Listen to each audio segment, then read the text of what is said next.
J'étais à l'arrêt de bus et puis j'étais toute seule. Quand tout à coup, il y a quelqu'un qui s'est mis à me hurler dessus. Et j'avais mes écouteurs en fait et j'ai fait semblant de ne pas entendre. Après, il s'est approché de moi. Et... Toi, tu fais genre tu m'as pas entendu, toi. Pourquoi? Tu fais genre tu m'as pas entendu, hein. Mais j'écoute ma musique. Ah ouais, j'ai des AirPods aussi, t'inquiète pas, je connais bien. Ah. Tu crois que je te drague là, quoi?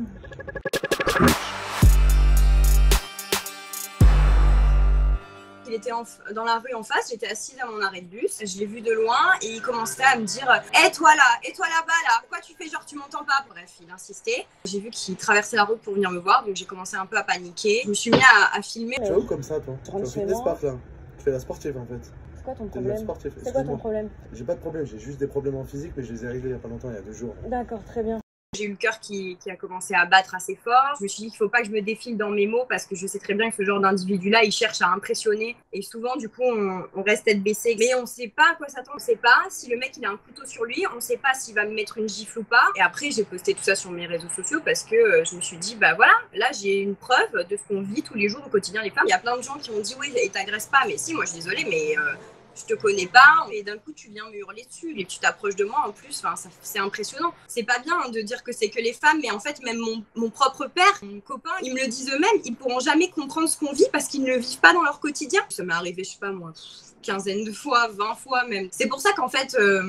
quand on me dit courage ma belle et tout, c'est vraiment gentil, mais c'est courage à tout le monde parce qu'au final, ce qui est arrivé, c'est quelque chose de très banal dans la vie d'une femme. À mes yeux, c'est impressionnant. C'est pas grave, mais c'est impressionnant et je pense qu'il s'en est pas rendu compte. Je pense qu'il aurait dit excuse-moi, est-ce que je peux t'adresser la parole? Excuse-moi, est-ce que je peux te poser une question?